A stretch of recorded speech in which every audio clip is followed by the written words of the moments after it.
Assalamualaikum warahmatullahi wabarakatuh. Selamat kembali di bagian guru penggerak.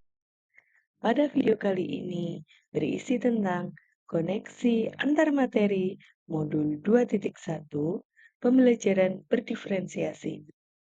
Saya Asti Wulandari, CGP Angkatan 9 dari SD Negeri 1 Panimbo.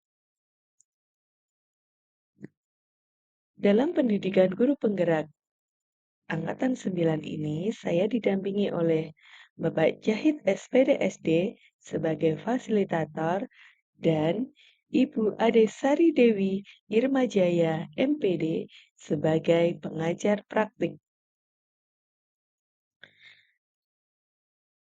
Pada video kali ini saya akan membahas antara koneksi antar materi di modul 2.1. Apakah yang dimaksud pembelajaran berdiferensiasi? Pembelajaran berdiferensiasi adalah usaha guru dalam menyesuaikan proses pembelajaran di kelas untuk memenuhi kebutuhan belajar individu murid. Artinya, pembelajaran diferensiasi adalah pembelajaran untuk mendukung semua murid di kelas kita. Sebagai pendidik, tentu kita tahu bahwa setiap anak adalah pribadi yang unik. Mereka memiliki kelebihan dan kekurangan masing-masing. Begitu pula dengan gaya belajar dan pola pikir mereka yang berbeda.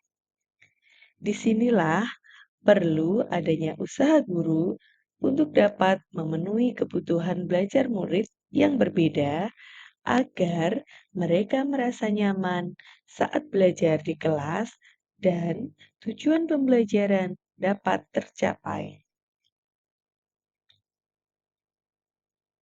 Lalu, bagaimana cara melaksanakan pembelajaran berdiferensiasi di kelas? Agar dapat melaksanakan pembelajaran berdiferensiasi, guru harus memahami tujuan pembelajaran, mengetahui dan merespon kebutuhan belajar murid, menciptakan lingkungan belajar yang mengundang murid untuk belajar, melakukan manajemen kelas yang efektif, dan melakukan penilaian berkelanjutan. Berkaitan dengan kebutuhan belajar murid, guru harus memahami 3 aspek berikut. 1. Kesiapan belajar murid. 2. Minat belajar murid. Dan yang ketiga adalah profil belajar murid.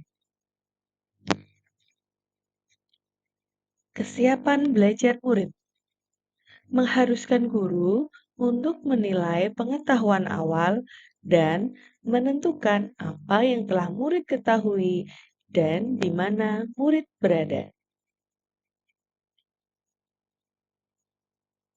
Minat murid. Minat setiap anak pasti berbeda. Minat merupakan salah satu motivator penting bagi murid untuk terlibat aktif dalam proses pembelajaran.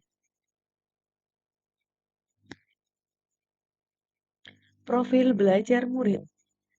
Yang pertama adalah lingkungan, yang kedua budaya, yang ketiga gaya belajar, dan yang keempat kecerdasan majemuk. Dalam kebutuhan belajar murid dapat diidentifikasikan sebagai berikut. Pertama, mengamati perilaku murid. Yang kedua, mengidentifikasi pengetahuan awal. Yang ketiga, melakukan refleksi terhadap praktik mengajar. Kebutuhan belajar murid dapat diidentifikasikan sebagai berikut. Yang pertama, berbicara dengan guru yang sebelumnya. Kedua, membaca rapor murid di kelasnya. Yang ketiga, menggunakan berbagai penilaian formatif dan diagnostik.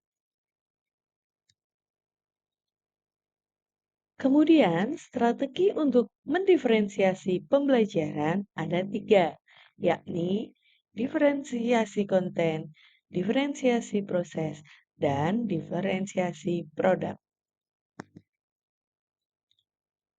Diferensiasi konten berkaitan dengan apa yang kita ajarkan seperti materi, konsep, atau keterampilan yang perlu dipelajari berdasarkan kurikulum.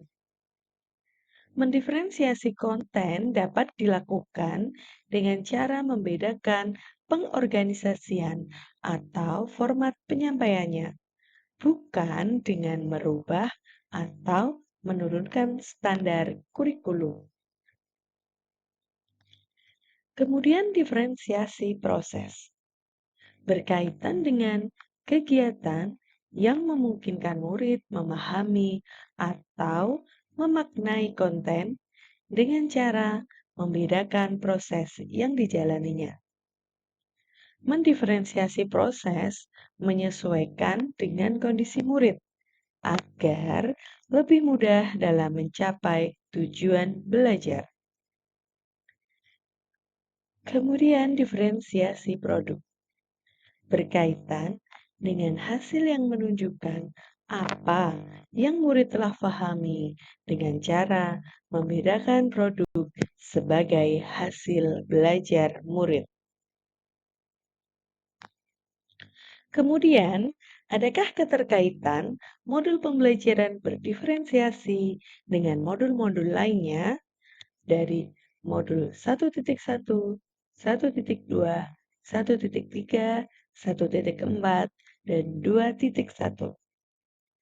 Jawabannya tentu ada. Untuk dapat melakukan pembelajaran berdiferensiasi, maka guru harus memenuhi kebutuhan belajar anak sesuai kodrat alam dan kodrat zaman berdasarkan filosofi Ki Hajar Dewantara sesuai dengan modul 1.1. Lalu, dalam melakukan pembelajaran berdiferensiasi, guru harus berpihak pada murid, reflektif, mandiri, kolaboratif, dan inovatif agar dapat memenuhi kebutuhan murid sesuai dengan nilai dan peran guru penggerak di modul 1.2. Kemudian, pembelajaran berdiferensiasi dapat menjadi salah satu strategi dalam mewujudkan visi guru penggerak yang lebih berpihak pada murid sesuai dengan modul 1.3. Lalu, dalam melakukan pembelajaran berdiferensiasi antara guru dan murid, harus ada kesepakatan kelas terlebih dahulu. Tujuannya agar proses pembelajaran dapat berjalan dengan baik sesuai dengan nilai budaya positif sesuai dengan modul 1.4. Demikianlah tadi video koneksi antar materi di modul 2.1. Salam guru penggerak, bergerak, tergerak, bergerak, menggerakkan. Terima kasih. Wassalamualaikum warahmatullahi wabarakatuh.